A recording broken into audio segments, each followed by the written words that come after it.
ओम शांति। 3 मुरलियाँ हैं। जिस मुरली पर आपका टेस्ट होगा वो मुरली है 2 अप्रैल 1972 की मुरली। इस मुरली को सभी घर से पढ़ेंगे।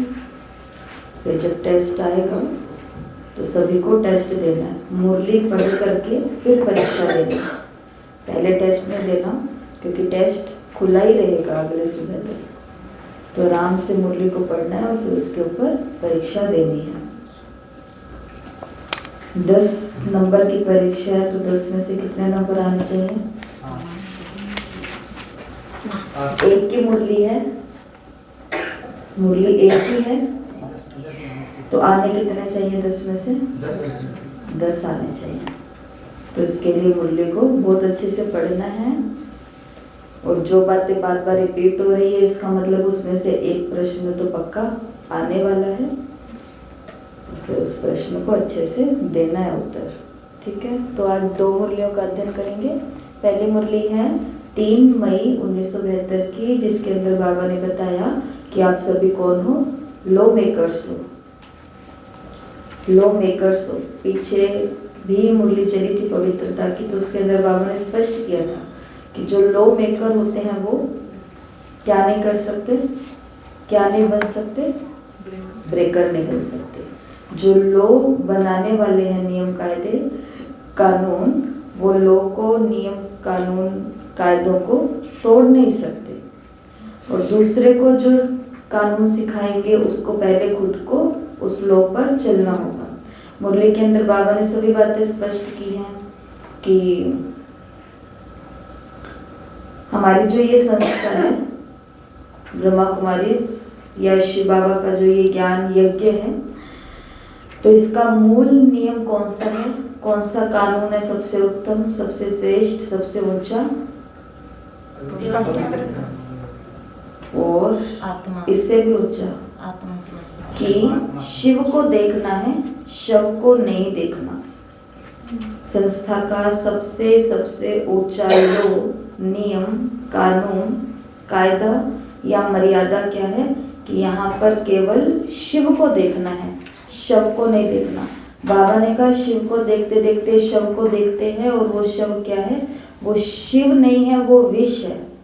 बाबा ने शिव, शव, विष ये सारे नाम एक साथ में जोड़े हैं। जैसे 3 प्रकार के कानून होते हैं।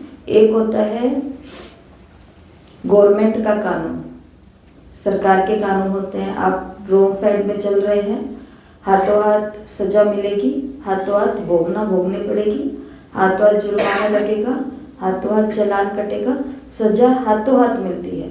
सरकार के अगर कानून को तोड़ा तो पनिशमेंट उसी समय मिलेगी, या फिर ऐसा होगा कि हम रोड क्रॉस करके निकल गए, सिग्नल तोड़ करके निकल गए और वो सरकारी अफसर है वो आकर के बोले कोई बात नहीं बेटा, कोई बात नहीं, चले जाओ। ऐसा होता है? ऐसा नहीं होता। होता क्या है कि अगर आपने सिग्नल को तोड़ा है, रॉन्ग साइड में चल रहे हैं, बिना हेलमेट के चल रहे हैं, जो भी कानून बने हुए हैं, तो फिर उसी समय कोई ना कोई पनिशमेंट तो भोगनी पड़ेगी। ये पहला प्रकार का। दूसरा प्रकार का कानून किसका होता है? वो है ईश्वरीय कानून, ईश्वरीय नियम, ईश्वरीय लॉज। इसके अंदर 2 चीजें होती है। गवर्नमेंट की सजा तो हाथों हाथ, पनिशमेंट हाथों हाथ मिल जाती है, लेकिन जब ईश्वरीय नियमों को, कायदों को उल्लंघन करते हैं तो इसकी 2 प्रकार की सजा मिलती है। एक तो सजा कौन सी होती है? हाथों हाथी। उसी समय खुशी गायब, उसी समय उदासी, उसी समय जो कल बाबा ने मुरली में, साकार मुरली में बोला, दिल अंदर खाती रहती है, ये सजा है बहुत बड़ी। दूसरी प्रकार की सजा होती है जो सजा महसूस नहीं होती है। सजा चल रही होती है लेकिन वो सजा महसूस नहीं है। योग नहीं लगना, क्लास मिस होते जाना, क्लास में आने का मन नहीं करना, सेवा करने का मन नहीं करना, तो ये सभी भी क्या है? एक ब्राह्मण के लिए बहुत बड़ी सजा है या नहीं है? ब्राह्मण के लिए तो सजा ही है। तो ये किस चीज की सजा मिल रही है? कोई ना कोई ईश्वरीय नियम कानून का उल्लंघन किया है लेकिन आत्मा को महसूस नहीं हो रहा है कि वो कोई सजा भोग रही है। तीसरी प्रकार के कानून होते हैं और वो है प्रकृति के कानून। जैसे माँ के ऊपर बहुत अच्छी कविता लिखी हुई है। कविता के बोल हैं, मेरी रोटी की गोलाई माँ, सर्दी वाली रजाई माँ। भाई माँ अभी बताएंगे आपको कितनी प्रकार की माँ है, और ये एक एक लाइन है, ये शरीर की माँ के लिए नहीं है सिर्फ, ये उन सभी माँओं के लिए है। मतलब कंफर्टेबल, मेरी सर्दी वाली रजाई माँ, मेरा पहला अक्षर माँ, मेरे सबसे भीतर माँ, सबसे मीठी छप्पी माँ, पानी जैसी प्यारी माँ, मेरी रोटी की गोलाई माँ, कहानी जैसी न्यारी माँ, गुड़िया जैसी भोली रंगीली रंगोली माँ, मेरी रोटी की गोलाई माँ, मेरे सच की सच्चाई माँ, स्वेटर वाली बुनाई माँ, छांव से ज्यादा ठंडी, कांच पे लगी एक बिंदी, डर लगता है जब रोती है माँ, ना होने पर भी होती है माँ, लोरी जैसी कोमल, मैं बच्चा वो आंगन, मेरी आंखों में भर आई माँ, मेरी रोटी की गोलाई माँ, मेरी रोटी की गोलाई माँ। माँ कौन, सबसे पहले कौन सी माँ? सबसे पहले परमात्मा शिव बाबा, शिव बाबा ही हैं। छांव से भी ज्यादा ठंडी है ये माँ, कांच पर लगी एक बिंदी है शिव माँ, ना होने पर भी होती है माँ। तो एक है शिव बाबा, दूसरा है ब्रह्मा बाबा भी माँ है, मम्मा भी माँ है, लौकिक माँ तो माँ है ही है। फिर इसके बाद में ये जो ड्रामा चल रहा है, जो सबसे अच्छा पाठ हमको सिखाता है, जो वो माँ नहीं सिखा पाती है, वो माँ कैसे सिखाएगी? वो तो सिर्फ शिक्षा देती है, माने नहीं माने वो हमारे ऊपर है। इधर वाली माँ भी शिक्षा देती है, माने नहीं माने वो हमारे ऊपर है। लेकिन जब समय सबको सिखाता है तो हर एक को मानना पड़ता है। कोई अपने शरीर की बिल्कुल भी केयर नहीं कर रहा, समय आता है कि शरीर अब साथ नहीं दे रहा, डॉक्टर ने बोल दिया डायबिटीज बहुत हो चुका है, अब से आपको मीठा नहीं खाना, अब से आपको रोज सैर करनी है। वो व्यक्ति जो बोलता है कि मुझे तो सैर करने का टाइम ही नहीं है, अब वो व्यक्ति रोज शाम को कहाँ मिलेगा? सैर करता हुआ मिलेगा। उनसे पूछो आया करो आप, तो कहते क्या करे, डॉक्टर ने कहा कि 1 घंटा सैर करनी है। तो किसी की नहीं मानेंगे तो फिर ड्रामा हमको मनवाएगा, इस माँ की तो माननी पड़ेगी। एक और माँ भी है, कौन सी है वो माँ? प्रकृति माँ, जिसके ऊपर हमारा बिल्कुल भी ध्यान जाता है कि नहीं जाता? जाता है तो कितना जाता है? प्रकृति भी माँ है, और इस समय ये माँ क्या हो रही है? दुख में है। इस समय ये माँ रो रही है, इस समय ये माँ कष्ट में है। और किसके कारण? क्योंकि हमने लॉ मेकर्स तो हम भूल गए, लेकिन हमने क्या तोड़ना शुरू कर दिया? प्रकृति के कानूनों को तोड़ना शुरू कर दिया। जैसे कल की साकार मुरली में बाबा ने बोला कि जनसंख्या इंसानों ने बढ़ाई, इंसानों की बढ़ी, और सुखाया किसको? समुद्र को सुखाया। मुंबई की बात बाबा ने बोली ना, बॉम्बे में, तो समुद्र को सुखाया तो किसके साथ छेड़छाड़ की है? ये प्रकृति के साथ छेड़छाड़ की है। तो गवर्नमेंट से सजा मिलती है हाथ तो हाथ, ईश्वरीय नियम कानूनों का खंडन करते तो 2 प्रकार की सजा। प्रकृति से जो सजा मिलती है वो बहुत धीरे धीरे मिलती है, एकदम से नहीं मिलती। अब बहुत समय से कोई भी व्यक्ति प्रकृति के कानूनों का खंडन कर रहा है, कितने बजे खाना है, कितने बजे सोना है, कितने बजे उठना है, क्या देखना है, क्या नहीं करना, इस प्रकृति के साथ जो भी छेड़छाड़ कर रहे हैं, इसका रिजल्ट 1 साल में नहीं निकलेगा, 2 साल में नहीं निकलेगा, 30 या 40 साल की उम्र हो जाएगी, तब जाकर के शरीरों के अंदर कुछ हलचल होगी, तो पता चलेगा कि ये किसके कारण हुआ था? इसके कारण। एक दिन कोई भी मोबाइल देखता रहे, लैपटॉप देखता रहे, टीवी देखता रहे, स्क्रीन देखता रहे, तो उसकी आंखें फूट जाएगी क्या? एक दिन में तो कुछ नहीं, नजर कमजोर होगी। लेकिन जब वो रोज ही ये काम करेगा और कई महीनों तक करेगा, तो अपने आप ही कमजोर हो जाएगी। तो चश्मा लगाना पड़ेगा फिर तो, तब तो लगाना पड़ेगा ना। इसी प्रकार से प्रकृति के नियमों में उल्लंघन करते हैं तो सजा मिलती है। किस रूप में मिलती है? शरीर के भोगनाओं के रूप में फिर सजा मिलती है। लेकिन ये बहुत स्लो प्रोसेस है, ये बहुत लंबा है। इसलिए हम बहुत बारी चर्चा की है कि कई लोग कहते हैं कि पता नहीं हमने तो चींटी को भी कष्ट नहीं दिया, फिर हमारे साथ ये क्यों हो रहा है। हमको पता नहीं हमने चींटी क्या हाथी जैसे जानवर को भी, शायद हाथी जैसे चीजों को भी कष्ट दे करके हम बैठे हैं, लेकिन हमको पता नहीं चल रहा। कहते हैं कि इंसान के मन का जो प्रदूषण है, जो पूरा दिन वो व्यर्थ और नकारात्मक सोच रहा है, उसके कारण हमने बाहर की प्रकृति को भी क्या कर दिया, प्रदूषित कर दिया। हम अपने साथ जो कर रहे हैं वो बाहर दुनिया के अंदर भी हो रहा है। उसमें भी खास जवाबदार कौन है? बाबा के अनुसार बाबा के बच्चे। इसके लिए थोड़ा थोड़ा बीच बीच में समय निकाल करके मेरे बड़े बताते हैं कि कहाँ जाना चाहिए, हॉस्पिटल में जाना चाहिए। ऐसे स्थानों पर जैसे गवर्नमेंट हॉस्पिटल के अंदर एक कक्ष बना होता है जहाँ पर केवल वो लोगों को भर्ती किया जाता है जो जल गए हैं। 70% जो जल गए हैं, 80% जो जल गए हैं। अब वहाँ पर जाकर के किसको शव दिखेगा, शरीर दिखेगा कि ये कितना ब्यूटीफुल था, ये कितना सुंदर लग रहा है, ये कितना अच्छा। उस समय किसी को देखने की भी हिम्मत नहीं होगी। और बताते हैं कि जब किसी के साथ ऐसी बहुत बुरी घटना घट जाती है तो घर वाले ऐसे ही उनको हॉस्पिटल में पटक करके चले जाते हैं। अपना नाम, एड्रेस, मोबाइल नंबर सब झूठा झूठा दे करके चले जाते हैं, क्योंकि अब उनके जीवन की केयर कौन करेगा? ऐसे की कोई नहीं करेगा, तो सरकार को दे जाते उधर और वो संभालते रहते। तो ये लंबी छेड़छाड़ होती है प्रकृति के साथ में। इसके लिए जब भी हमको शवों को देखने की आदत पड़ जाए, जो ब्राह्मणों को थोड़ी सी बीमारी लगी हुई है, कौन सी बीमारी लगी हुई है? हम सभी को रोग लग गया। पहले नहीं था ये रोग, अब ये बीके बनने के बाद हमको थोड़ा ज्यादा रोग लग गया। वो कौन सा है? ज्ञान का घमंड। हाँ, और उसके कारण हम देह को ही देख रहे हैं, खुद की भी और औरों की भी। ये है, ये है, ये है, ये है, ये है, जबकि ये वाला काम यहाँ पर है ही नहीं। इसलिए कहते हैं कि समय निकाल करके हमें वहां पहुंचना चाहिए जहां पर वो लोग बैठे हैं अपने शरीरों को ऐसे निढाल करके। जो लोग ये सोचते थे कल तक और ये बोलते थे, डंके की चोट पर बोलते थे कि मेरे बिना तुम्हारा घर कैसे चलेगा, मेरे बिना ये काम कैसे होगा, और उनके बिना सब हो रहा होता है कि नहीं हो रहा होता। इतना हो रहा होता है कि उनके पास जा करके भी किसी को देखने की फुर्सत नहीं होती है।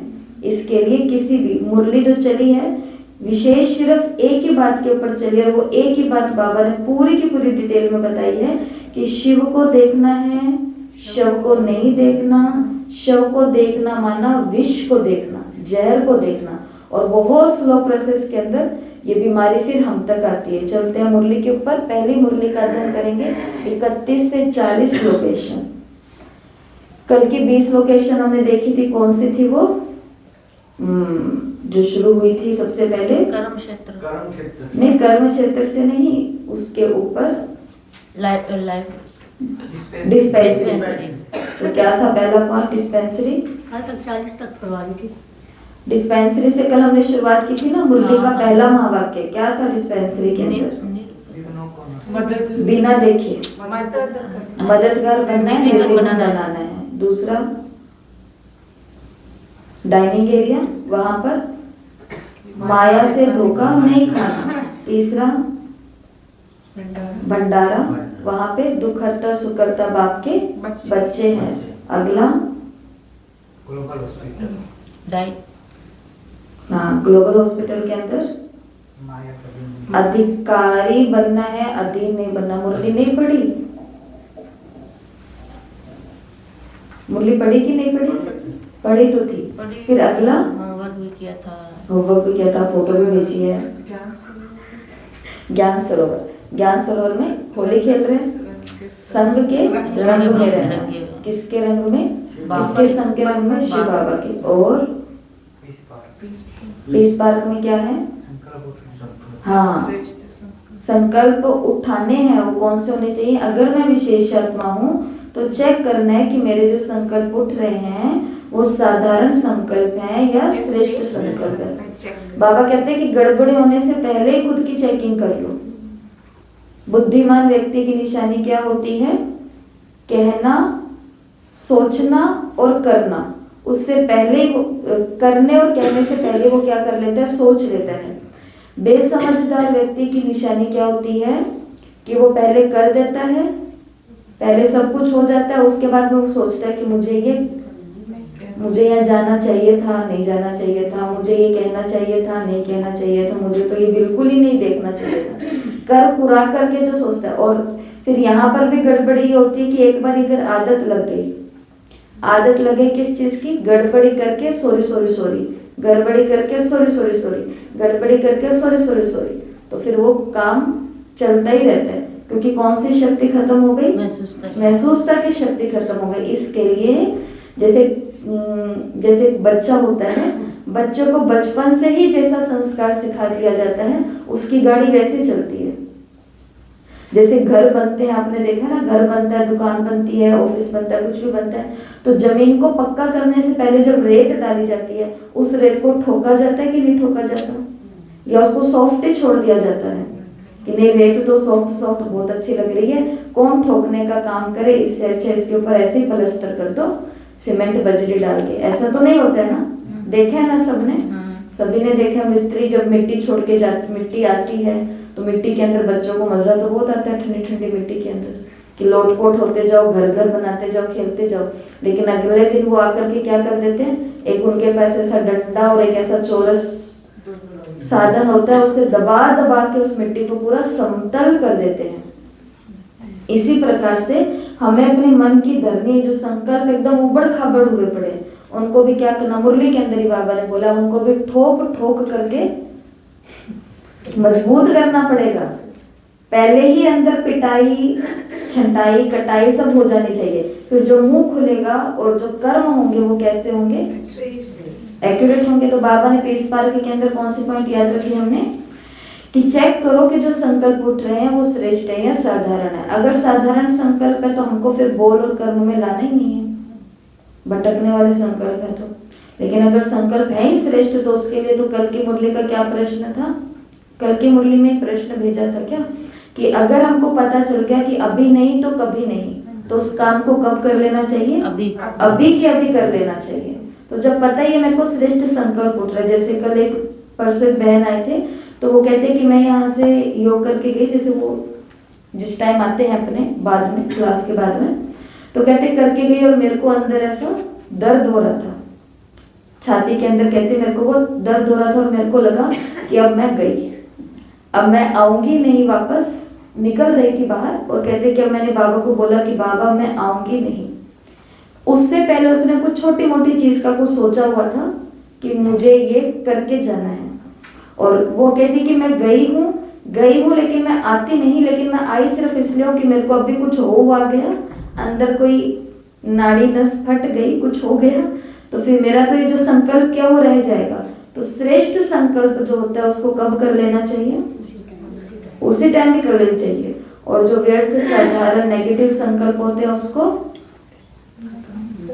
पोस्टपोन करो। पोस्टपोन का मतलब कि कोई बात नहीं, कल देखेंगे, कल देखेंगे, कल देखेंगे, कल देखेंगे करते करते वो खत्म ही करवाओ उसको, क्योंकि कल तो देखना ही नहीं हमको।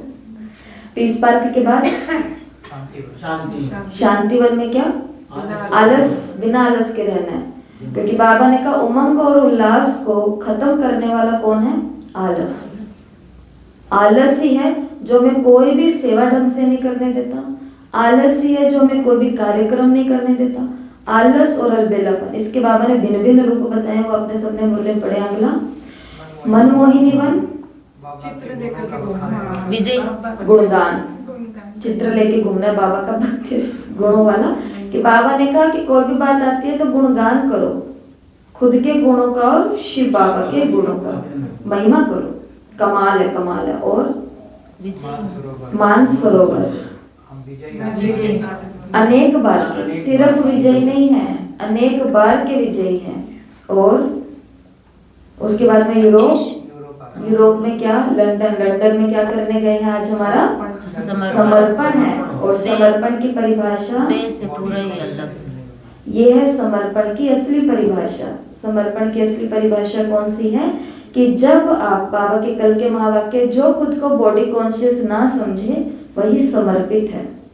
अगर हम खुद को बॉडी कॉन्शियस समझ रहे हैं, मैं ये हूँ। देखो उधर का तो टाइटल उतार करके आए, जैसे उधर का टाइटल था कि मैं लौकिक में एक बहुत बड़ा प्रोफेसर हूँ, कोर्स किया। बहन जी ने बताया कि नहीं आप प्रोफेसर नहीं हो, आप तो एक आत्मा हो।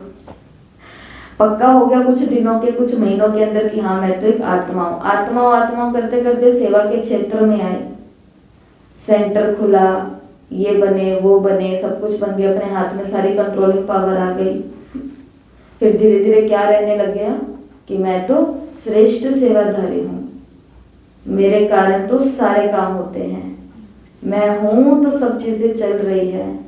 बाबा मैं कितना भाग्यवान हूँ, बाबा मैं कितनी भाग्यशाली हूँ कि आपने मुझे ये काम दिया और मैं ये कर सकती हूँ। जब तक व्यक्ति बोलता है मैं ये कर सकता हूँ तब तक बहुत अच्छी बात होती है, हर एक व्यक्ति के अंदर होना चाहिए।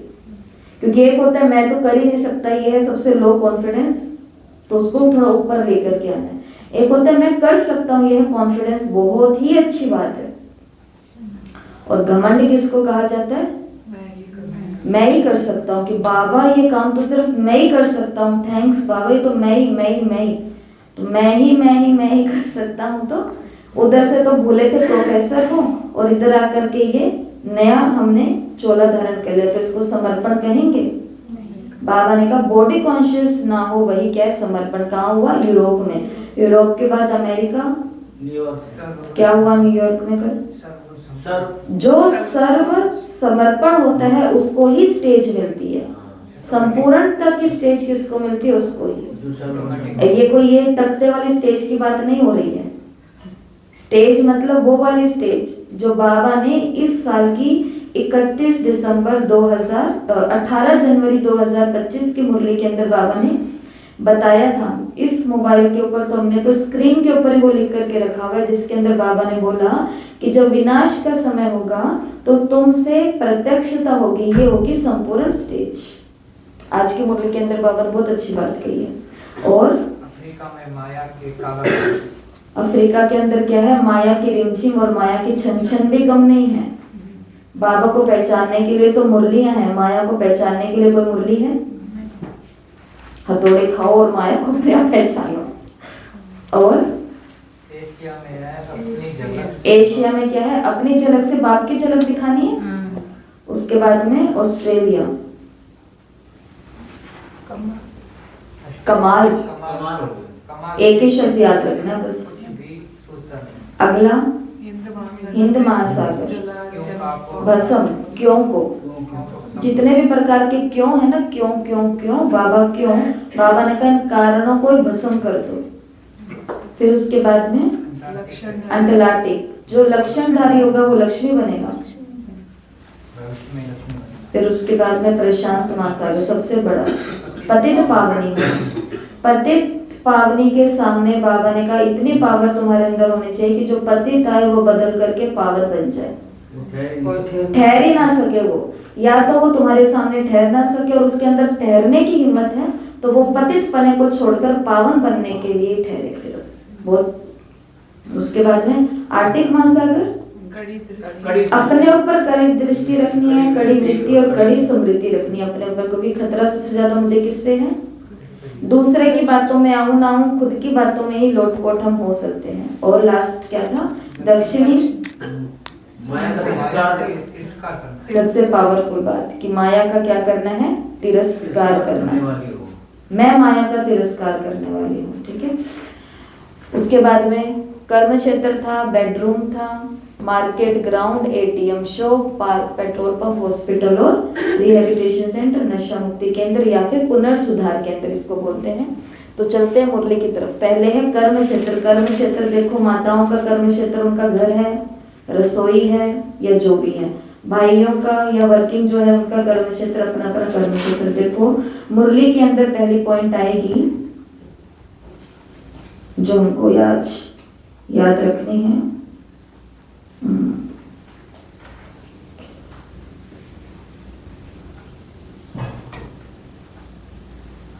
कर्म क्षेत्र पर याद रखना है लॉफुल और लवफुल का बैलेंस। लॉ मेकर्स कौन बन सकते हैं?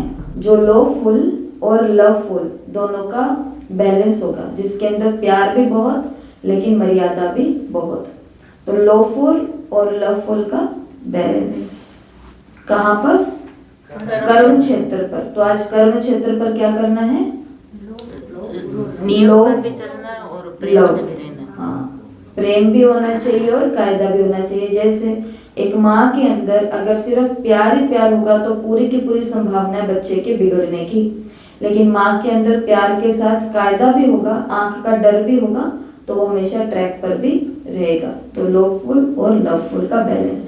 फिर उसके बाद है बेडरूम। बेडरूम के अंदर कौन सी बात याद रखनी है? बाबा ने मुरली में बोला कि लो ब्रेकर नहीं बनना है, जो बनेगा वो नई दुनिया का पीस या फिर न्यू वर्ल्ड मेकर नहीं बन सकेगा। तो बेडरूम में जाते ही, वैसे भी संसार की एक परिभाषा है कि आप कौन हो ये कब पता चलेगा? जब आप अकेले हो। जिस समय आपको कोई नहीं देख रहा है उस समय आप क्या सोच रहे हो, उस समय आप क्या खा रहे हो, उस समय क्या आप देख रहे हो, उस समय आप किससे बातें कर रहे हो, किसकी आपको याद आ रही है, आप पहचान जाओ यही हूँ मैं असली में। अकेले होते ही अगर हमारा मोबाइल निकलता है और मुरली पढ़ते हैं हम, तो मतलब मैं कौन हूँ? मास्टर मुरलीधर हूँ। अगर अकेले होते ही बाबा बाबा बाबा याद आता है तो मतलब मैं भगवान की अति प्रिय संतान हूँ।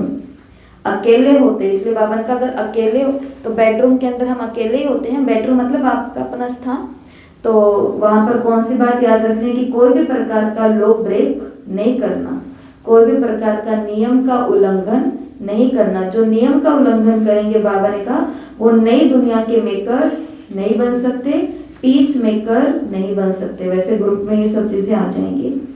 आगे है मार्केट। मार्केट के अंदर जो बाबा का महावाक्य याद रखेंगे वो है चेक करना है कि ईश्वरीय लोक के प्रमाण चल रहे हैं या नहीं, और उस अनुसार जानना, मानना और चलना है। क्या चेकिंग करनी है अपनी? मार्केट के अंदर। सोचो आज हम मार्केट में घूमने के लिए गए हैं, बहुत सारे शोरूम है, बहुत सारी खान पान की, पहनावे की, देखने भालने की चीजें हैं, लेकिन मुझे यहाँ पे मार्केट के अंदर जाके बाबा का कौन सा महावाक्य याद आ रहा है कि चेक करना है कि ईश्वरीय लोक के प्रमाण चल रहे हैं या नहीं। मुरली के अंदर बाबा ने बोला है कि जितने भी ईश्वरीय लॉज हैं, नियम हैं, क्या बच्चों ने उन सभी नियमों को जान लिया है? नहीं जाना तो जानो फिर। तो बाबा ने कहा जान लिया। बाबा ने अगली शब्द बोला, जानने का मतलब है चलना।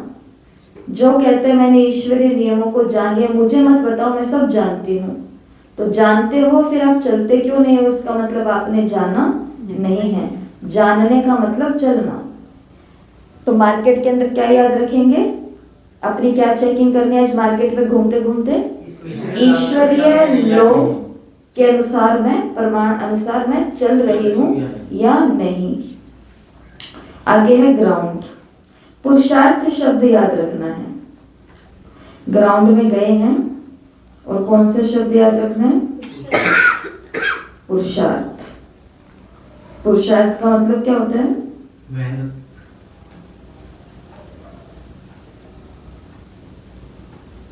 पहला क्या बताया? लव और लो दोनों समान होना चाहिए, दोनों का बैलेंस होना चाहिए। दूसरा क्या बताया? कि जो लो ब्रेकर होगा वो नई दुनिया का मेकर नहीं बनेगा, peace maker, new world maker नहीं बनेगा। आगे है अज्ञानियों को, हाँ, मार्केट की ईश्वरीय नियमों पर चल रहे हैं या नहीं चल रहे, क्योंकि बाबा ने इसकी डिटेल में कहा कि अज्ञानियों को ये समझाते हो कि आप जानते हो हम आत्मा हैं, लेकिन मानकर चलते नहीं हैं। आप भी जानते हो कि ये ईश्वरीय नियम है, लेकिन अगर चलेंगे नहीं तो इसको क्या कहा जाएगा। इसलिए अगली लाइन में बाबा ने क्या कहा ग्राउंड में कि खुद को क्या शब्द याद रखो, मैं कौन हूँ? पुरुषार्थी हूँ। जिस आत्मा के अर्थ जो अपन काम करते हैं वही पुरुषार्थ। पुरुषार्थ, पुरुष के अर्थ जो भी हम करें, तो इस रथ में रहते अपने को पुरुष अर्थात आत्मा समझ करके चलो, इसको कहते हैं पुरुषार्थी। इस रथ के अंदर अपने को पुरुष समझ के, आत्मा समझ करके चलो, इसको कहते हैं पुरुषार्थी। तो आज ग्राउंड के अंदर पहुंचे और ग्राउंड में क्या याद रखेंगे कि इस रथ के ऊपर विराजमान मैं पुरुष आत्मा हूँ और मैं पुरुषार्थी हूँ। ये बाबा पुरुषार्थी की परिभाषा क्यों बता रहे हैं? क्योंकि ब्राह्मण कब बोलते हैं मैं पुरुषार्थी हूँ? जब उनसे कोई गलती हो जाती है।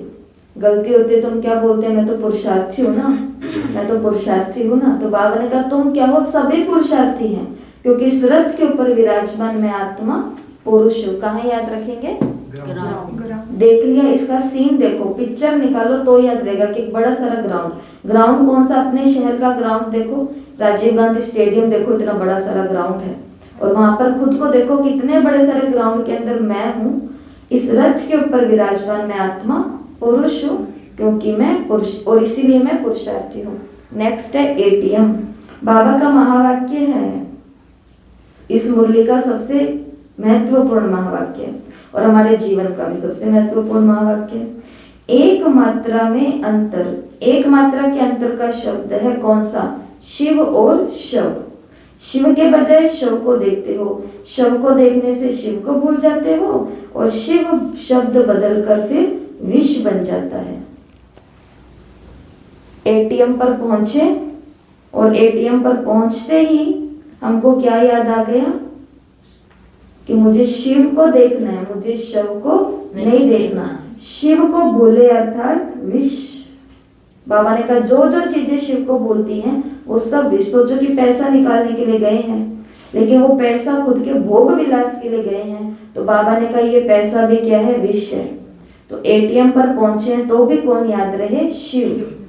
ना शव याद रहे और ना उससे जुड़ा हुआ विष। तो ये हो गए 5। एक बार बिना कॉपी में देखे हुए बोलो, कर्म क्षेत्र पर क्या है? तो आज पूरे दिन ये मुरली का हम रिवीजन करते हैं, इसलिए नहीं करते हैं कि यहाँ पर हमें अपना काम पूरा करना है, घर पे जाके कॉपी का काम पूरा करना है, ग्रुप में भेज करके ग्रुप का काम पूरा करना है। ये हम इसलिए करते हैं कि आज दिनचर्या के लिए, जो कल की मुरली में सुना अंटलाटिक महासागर के ऊपर, कि जो लक्षणधारी होता है वही लक्ष्मी बनता है। तो ये हम पूरे दिन का लक्ष्य ले रहे हैं, अपना खुद का लक्ष्य हम ले रहे हैं कि आज मैं कर्म क्षेत्र पर भी जाऊंगी ना पूरा दिन। मुरली होते कहाँ है? अपने अपने कर्म क्षेत्र पर ही है। तो वहां पर क्या याद रखेंगे कि नियम भी मेरे उल्लंघन नहीं होने चाहिए और स्नेह भी मेरा बना रहना चाहिए। तो कानून और प्यार दोनों में समानता, दोनों का बैलेंस। बेडरूम के अंदर नियम, हाँ, लो ब्रेकर नहीं बनना, लो ब्रेकर नहीं बनना। क्योंकि बाबा ने कहा जो ब्राह्मण जीवन के नियमों मर्यादाओं का उल्लंघन करेगा वो पीस मेकर और वर्ल्ड मेकर कैसे बनेगा? विश्व निर्माता। मार्केट के अंदर क्या बात याद रखनी है? कि अपनी चेकिंग करनी है कि मैं ईश्वरीय नियम प्रमाण चल रहा हूं या नहीं। ग्राउंड के अंदर आत्मा देखना। हाँ, मैं पुरुषार्थी हूँ। मैं कौन हूँ? पुरुषार्थी। आत्मा इस रथ के ऊपर विराजमान है। और एटीएम के अंदर शिव को देखना है, शव को नहीं देखना। तो आज पूरा दिन क्या देखना है? शिव। शव को नहीं देखना। शव को देखते क्या याद आना चाहिए? ये विष है। उस दिन बात नहीं की थी, ये शरीर क्या है? क्या है ये शरीर? मिट्टी है, गटर है, भूत बंगला है, और बोलो जल्दी जल्दी। हाँ, और बोलो। पुरानी जुत्ती है, चत्तियों का शरीर है, सांप है। सांप के अंदर क्या होता है? जहरी होता है। चत्तियों वाला कपड़ा है ना? तो ऐसा आगे चलते हैं शॉप पे। तो शॉप देख लो, जो भी शॉप आपको दिखाई दे रही है आपके घर के नजदीक, दुकान के नजदीक, जहाँ पर भी है, कोई भी शॉप देख लो। और उसके ऊपर कौन सा महावाक्य याद रखेंगे? अपने आप को बाप के ऊपर बलिहार। तो अपने आप को बाप के ऊपर बलिहार नहीं हो तो संकल्प कर्म में आकर के फिर हार खाते हो। इसलिए शक्तियों और देवियों का जो भोजन होता है उसमें भी शुद्धिकरण का भोग चढ़ाते हैं। अगर उसमें कोई अशुद्धि होती है तो देवी स्वीकार नहीं करती। तो शॉप के ऊपर कौन सा महावाक्य याद करेंगे? कि अपने हर संकल्प और कर्म में मैं बाप के ऊपर बलिहार हूँ। मेरे अंदर क्या है? शुद्धि है। क्योंकि बाबा ने कहा लौकिक के अंदर भी देवियों को कौन सा भोग लगता है? जिसके अंदर शुद्धि होती है। तो भगवान के ऊपर बलि चढ़ेंगे तो पूरी शुद्धि वाली चढ़नी चाहिए ना, मिक्स बलि नहीं चढ़नी। तो शॉप के ऊपर क्या याद रखेंगे? कि मैं शिव बाबा के ऊपर संकल्प कर्म से भी बलिहार हूँ, संकल्प और कर्म से बलिहार हूँ। नेक्स्ट, ऊंचाई के बजाय पांव खिसकते खिसकते नीचे आ जाएंगे तो वर्तमान समय इतना अटेंशन है या अलबेलापन है। मतलब बाबा कह रहे कि अगर एक कदम भी हमारा अटेंशन कम हुआ तो उड़ते उड़ते हम कहाँ पर पहुंच जाएंगे। कल तक उड़ता उड़ता पुरुषार्थ कर रहे थे और आज पांव खिसकते खिसकते खिसकते हुए बच्चों को देखा है ना। मार्केट, मम्मी को पता चला मम्मी मार्केट जा रही है तो एकदम उछलते हैं, मुझे भी जाना है, मुझे भी जाना है, मुझे भी जाना है, मुझे भी जाना। उछलते उछलते पहुंच जाते हैं मार्केट अपनी मम्मी के साथ में कि उनको पता है मेरे को तो ये खिलौना मिलेगा। वहां बहुत उछलते हैं, कूदते हैं, फांदते हैं, सब कुछ करते हैं। लेकिन जब माँ कहती है नो, घर चलो, फिर वो कैसे जाते हैं घर? खिसकते खिसकते घसीट करके उनको लेकर के जाए, ऐसे वो अपनी हालत बना लेते हैं। ये बाबा ने पार्क के अंदर आज ये बात याद रखनी है। देखो किसी भी पार्क में खुद को कि कल तक मेरा पुरुषार्थ कौन सा था? उड़ता उड़ता, लेकिन थोड़ा सा नियम का मैंने उल्लंघन किया, इतने में मेरा पुरुषार्थ पांव कैसा होएगा? पुरुषार्थ का पांव कैसा चलेगा? खिसकता खिसकता। अब तो बस धक्के मार मार के मुरली में जाना पड़ेगा, नहीं तो लोग क्या कहेंगे। योग में बैठना पड़ेगा, नहीं तो घर वाले क्या कहेंगे। सेवा में जाना पड़ेगा, नहीं तो वो क्या कहेंगे। तो खिसकते खिसकते पुरुषार्थ। अब कल सभी ने प्रतिज्ञा भेजी है। कौन सी प्रतिज्ञा? अमृत वेला। 2 घंटा अमृत वेला करेंगे। 5-6 जनों की तो प्रतिज्ञा आई है। तो अब अमृत वेला भी 2 प्रकार से होता है। एक होता है कि खुद के उमंग से अमृत वेला करना, पूरे 2 बजे से लेकर के 5 बजे का टाइम टेबल वहां उसमें भेजा हुआ है कि आपको अगर 2 बजे अमृत वेला करना है तो 2 से 2:15 ये करो, 2:15 से 2:30 ये करो, 2:30 से 2:45 ये करो, 2:45 से 3 ये करो, ये करो, ये करो। सब उसके अंदर स्वमान, योग कमेंट्री, सकाश, XYZ सब कुछ लिखा हुआ है, सब कुछ। अब एक प्रकार की आत्मा जो ये कैसे करेगी? उड़ते उड़ते करेंगी। और एक प्रकार की आत्मा जो करेगी तो उसे प्रतिज्ञा तो ले ली, अब कैसे करना पड़ेगा? खिसकते खिसकते खिसकते खिसकते। इसके लिए पुरुषार्थ बाबा ने बोला। तो पार्क में कैसा देखना आज खुद को? अटेंशन। थोड़ा सा भी अटेंशन कम तो उड़ते उड़ते मैं क्या कर रही हूँ? खिसक रही हूँ। लेकिन फिर से अटेंशन दिया तो फिर से हम अपने आप को ऊंचा उठा सकते हैं। याद रहेगा ये पॉइंट? प्रैक्टिकल है ये। तो ऊंचाई के बजाय पांव खिसकते खिसकते नीचे आ जाते हैं। इसलिए वर्तमान समय देखना है कि अटेंशन में है या अलबेलेपन में है। और उसके आगे है पेट्रोल पंप। जब बाप इतनी ऊंची स्टेज की सावधानी देते हैं तो बच्चे भी अपने ऊपर रहम दिल बने ना। पेट्रोल पंप पर क्या देखेंगे कि बाबा मुझे कह रहे हैं कि अपने आप पर क्या करो? रहम करो। जैसे गाड़ी खुद के ऊपर, गाड़ी का ड्राइवर उसके ऊपर रहम करता है तो उसके अंदर पेट्रोल भर देता है ना, रहम तो करना पड़ेगा, वरना अपने गंतव्य तक कैसे पहुंचेगा, मंजिल तक कैसे पहुंचेगा। इसी प्रकार बाबा ने कहा मैं तो तुम पर कर ही रहा हूं रहम। क्या ये बाबा का रहम नहीं है हमारे ऊपर?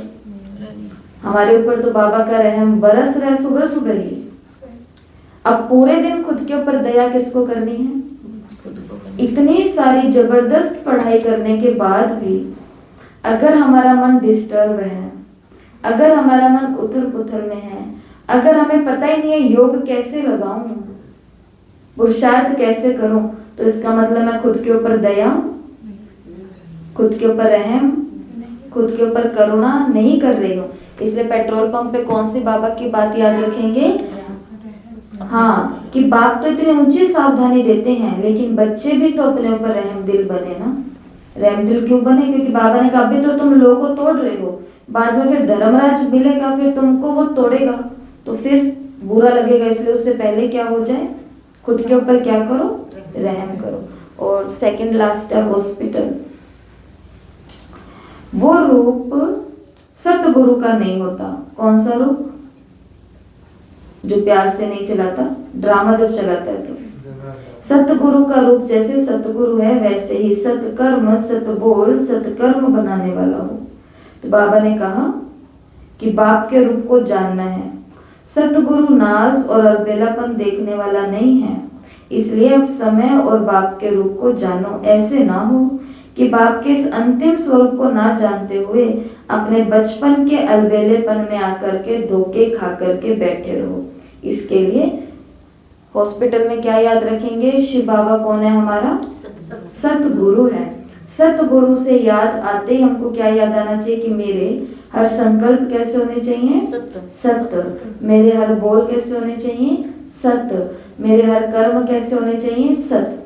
सत्य के साथ हम क्या मिक्स कर देते हैं? झूठ। पर ब्राह्मण कभी झूठ बोलते हैं? युक्ति। वो झूठ तो बोलते ही नहीं है। सचिन भाई जी ने क्लास के अंदर बोला कि छल, कपट, बेईमानी, निंदा, गलानी, सब प्रकार के काम ब्राह्मण करते हैं, सब प्रकार के काम। लेकिन वो इसको ये थोड़ी ना बोलेंगे कि हम छल कर रहे हैं, हम कपट कर रहे हैं, हम किसी को धोखा दे रहे हैं, हम इधर का उधर कर रहे हैं, हम इधर वालों को उधर, उधर वालों को इधर, ये सेवाएं वो सेवाएं, सारी प्लानिंग चल रही है। उन्होंने बोला मैं एक शब्द देता हूँ और बाबा की मुरलियों से एक शब्द देता हूँ, वो ब्राह्मणों के लिए शब्द है कौन सा? युक्ति युक्त चलना पड़ता है हमें, युक्ति युक्त। जरा सोच करके देखो कि जो युक्तियां हम अपना रहे हैं, अगर वो युक्तियां हमारे बच्चों ने हमारे लिए अपना ली, फिर जो हम संस्था के लिए युक्तियां अपनाते हैं कि थोड़ा करना पड़ता है, थोड़ा क्या पता चलता है, किसी को क्या पता चलता है, जो क्या पता चलता है, क्या पता चलते चलते भोजन बना रहे हो, घर को पाल रहे हो, चला रहे हो, हवाएं चार दीवार में फैला रहे हो, ये संकल्प आपकी संतति में जा रहे हैं। और वो संतति में भी क्या जाता है? माँ बाप को क्या पता चलता है? क्या पता चलता है? और फिर एकदम से उधर से बैड न्यूज आती है तो हम कहते बाबा ये क्या हो गया? बाबा तभी तो बोला कि मैं पहले से तुमको सावधानी देता हूँ। तब तो अपने अलबेलेपन में, अपने बचपन के नाज नखरे, अभी तक तो हमारा अपना एंजॉय नहीं खत्म हुआ। जहां एंजॉय मिलेगा हम उधर, अब बाबा मिलन जैसी चीज में पहुंचे और वहां पे जाकर के हमको पिकनिक की इच्छा हो रही है, तो ये क्या बात हुई? सोचने का विषय है ये कि 4 दिन के लिए, 4 दिन में से 1 दिन तो ऊपर जाएंगे हम घूमने के लिए, वो तो दिन निकाल ही दो। बचे 3 दिन, 3 दिन में से भी 1 दिन बाबा मिलन का है, वो दिन भी निकाल दो। बचे कितने दिन? 2 दिन। 2 में से 1 दिन मार्केट भी तो जाना है, सबके लिए चीजें भी लेकर के आनी है, बहनों को अपनी क्लास के लिए भी सामान लेकर के आना है। ये आपकी नहीं हमारी अपनी भी बात बता रहे हैं। 1 दिन मार्केट का भी निकलेगा। अब पुरुषार्थ का कितना दिन रहा? 1 दिन। और पहुंचे उस दिन 1 बजे तो पहुंचे हैं, वो तो खाना खा के दोपहर को सो गए क्योंकि ट्रेन की नींद भी तो पूरी करनी थी। तो क्या हम कर रहे हैं हमको खुद ही नहीं पता है। इसके लिए अपने आप पर क्या करो जरा, ये बाबा ने कहा है। कहाँ पर? पेट्रोल पंप पे। हॉस्पिटल में क्या याद रखना है? सतगुरु का हूं तो सत्य बोल होने चाहिए, राइट तो राइट और रॉन्ग तो रॉन्ग। इतनी तो सच्चाई, इतनी तो हिम्मत अपने अंदर रखो ना कम से कम। संकल्प सच्चे और बोल सच्चे और कर्म सच्चे। और लास्ट में है रिहेबिलिटेशन सेंटर, पुनर्सुधार के अंदर अपने से आसुरी संस्कारों को भस्म करने की हिम्मत रखकर संघारी रूप बने तो मुबारक है। क्या चीज बाबा ने बोली? वैसे भी रिहेबिलिटेशन सेंटर वही होता है जहाँ पे खुद का सुधार किया जाता है, जहाँ पे वो योगा करते, एक्सरसाइज करते हैं। उनका नियम बना होता है, हमको इतने बजे उठना है, खाना है। और वो आता है वहां पर, क्या बोलते हैं, ट्रेनर आता है जो उनको कोई ना कोई बात की ट्रेनिंग देता है। मोटिवेशनल स्पीकर्स आते हैं उनके पास में जो उनको मोटिवेट करते हैं, कह रहे हैं आप अपने जीवन से हार नहीं खाओ, कोई बात नहीं, गलती सब करते हैं, कमियां सब में होती है, आप फिर से उठो, आप समाज के लिए ये सेवा करो। वो होता है पुनर्सुधार केंद्र। बाबा ने कितनी सुंदर बात कही कि ब्राह्मण क्या हो गए हैं, बच्चे क्या हो जाते हैं, अपने आसुरी संस्कारों के वश हो जाते हैं। और उन आसुरी संस्कारों के वश होकर के क्या करते हैं? बहुरूपी बन जाते हैं। अभी अभी बहुत अच्छे और अभी अभी बहुत खतरनाक। बहुरूपी के ऊपर कोई विश्वास कर सकता है? बहुरूपी के ऊपर तो आसुरी संस्कार। और बाबा ने क्या कहा? अपने से आसुरी संस्कारों को खत्म करने की हिम्मत रखो, संघारी रूप बनो तो बाबा क्या देंगे हमको? मुबारक देंगे। खुद के लिए संघारी रूप बनो, शक्ति रूप बनो और अपने क्या कर दो? सारे आसुरी संस्कारों को भस्म कर दो। आगे की लाइन भी पढ़ के सुना देती हूँ। अभी ये भी ध्यान रखना। क्या ध्यान रखना है? सूक्ष्म सजाओं के साथ साथ स्थूल सजाएं भी होती है। सूक्ष्म सजा कौन सी? योग नहीं लगना, मन नहीं करना, सब कुछ होना। स्थूल सजाएं क्या होती है? शरीर लेकर के बैठ गया, अब करो पुरुषार्थ, कर पाएंगे? कल एक माता आए तो वो बोलते कि दीदी अमृत वेले उठ रही हूँ 2-2 घंटे, लेकिन बस 2 घंटे उठ रही हूँ पर योग कुछ नहीं लग रहा है। और जब शरीर अच्छा होता है तो कहती 1 घंटा ही योग करती हूँ, लेकिन वो योग कैसा होता है वो बताते बहुत ही अच्छा होता है। तो सजाएं दोनों होंगी, धन की सजा होती है, जन की सजा होती है, तन की सजा होती है और सूक्ष्म सजा होती है मन की। आत्मा के अंदर रोज गिरावट आ रही है। और बाबा ने कहा कि पहले से बता रहे ध्यान रखना, सजाएं सूक्ष्म भी होंगी और स्थूल भी होगी। ऐसे नहीं समझना कि सूक्ष्म सजा तो अंदर ही अंदर अपने आप ही हम खत्म कर लेंगे। सूक्ष्म सजा सूक्ष्म में मिलती है और दिन प्रतिदिन ज्यादा मिलेगी। इसलिए ईश्वरीय मर्यादाओं प्रमाण कोई भी अगर अमर्यादा का कर्तव्य करते हैं, मर्यादा को उल्लंघन करते हैं, तो ऐसे अमर्यादा में चलने वाले को स्थूल सजाएं भी भोगनी पड़ेंगी। स्थूल सजाएं भी भोगनी पड़ेंगी। बाकी बाबा का ज्ञान ऐसा ज्ञान है, बाबा के द्वारा सिखाया गया राजयोग ऐसा राजयोग है जिससे नए नए लोगों ने, जो पूरे बीके तो अभी तक बने ही नहीं हैं, अपने कैंसर जैसी बीमारियां उन्होंने खत्म कर ली। दिवालिया पूरा निकला हुआ था और उनके बड़े बड़े आज काम धंधे चल रहे हैं, बढ़िया पैसे आ रहे हैं। घर पूरा का पूरा नर्क अस्त व्यस्त हुआ था और कुछ ही महीनों के अंदर, कुछ ही दिनों के अंदर उनका घर, उनके रिश्ते एकदम ऐसे हो गए, प्यार वाले। घर के 4-5 जो लोग हमारे मेन जान होते हैं वो सिर्फ किसके माध्यम से? राजयोग के माध्यम से। और हम राजयोग कितने दिनों से कर रहे हैं? बहुत दिन नहीं हुए हैं, हमें तो बहुत साल हो गए हैं, बहुत साल हो गए। इतने सालों से हम राजयोग कर रहे हैं, हमारे शरीर की बीमारियां बढ़ रही हैं या घट रही हैं? चेकिंग करनी पड़ेगी। हमारे मन का तनाव बढ़ रहा है या घट रहा है? पहले मन घर के 2 रिश्तेदारों में भटकता था और अब मन घर और इस घर के 10 रिश्तेदारों के अंदर भटक रहा है। तो मन का तनाव बढ़ा या कम हुआ? फिर क्या बोला? धन। धन बाबा से पहले ज्यादा मांगते थे या अभी तक मांग ही रहे हैं? कमी है, अभी भी कमी है, कमी है, जा रहा है, इधर जा रहा है, उधर जा रहा है। तो अपने योग की हमें क्या करनी पड़ेगी? योग से भी पहले किसकी चेकिंग करनी पड़ेगी? इस मुरली के अंदर जो बाबा ने कहा मर्यादाओं की चेकिंग करनी पड़ेगी।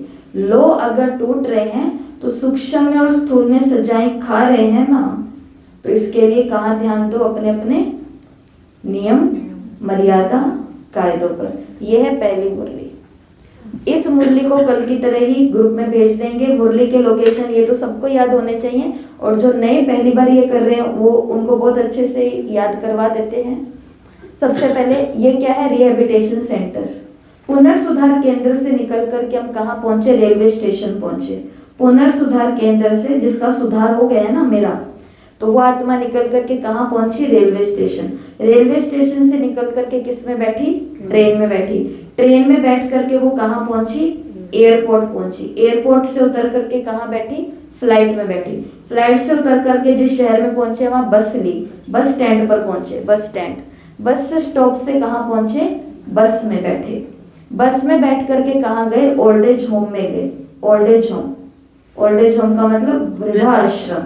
वृद्धाश्रम पहुंच गए। वृद्धाश्रम के पास में 3 चीजें हैं। वृद्धाश्रम के बिल्कुल सामने स्कूल है, स्कूल के पास में कॉलेज है, और कॉलेज क्योंकि डॉक्टर वाला कॉलेज है और उसके साथ में क्या लगा हुआ है? मेडिकल शॉप लगी हुई है, मेडिकल स्टोर या मेडिकल शॉप। तो लोकेशन को याद करने का भी एक तरीका होता है, वरना भूल जाएंगे इसके बाद क्या था, इसके बाद क्या था। इसके लिए इनकी भी कहानी बना के रखो।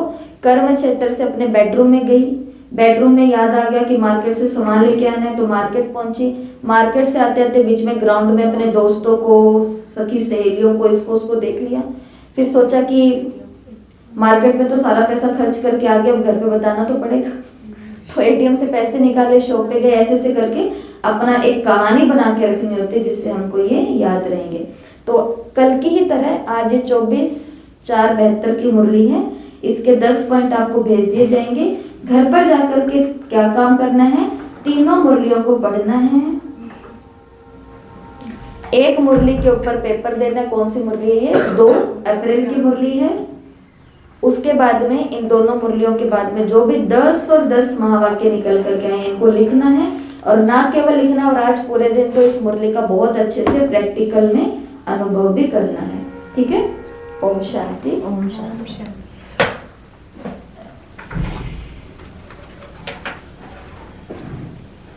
और जिन्हों भी अमृत वेले की प्रतिज्ञा नहीं ली है, वो आज अमृत वेले की प्रतिज्ञा स्व इच्छा से, किसी के साथ जोर जबरदस्ती नहीं है, क्योंकि ये जोर जबरदस्ती वाला काम ही नहीं है।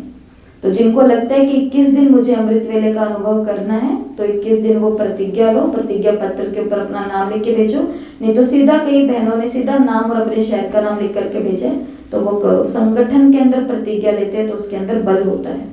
अच्छा, ओम शांति।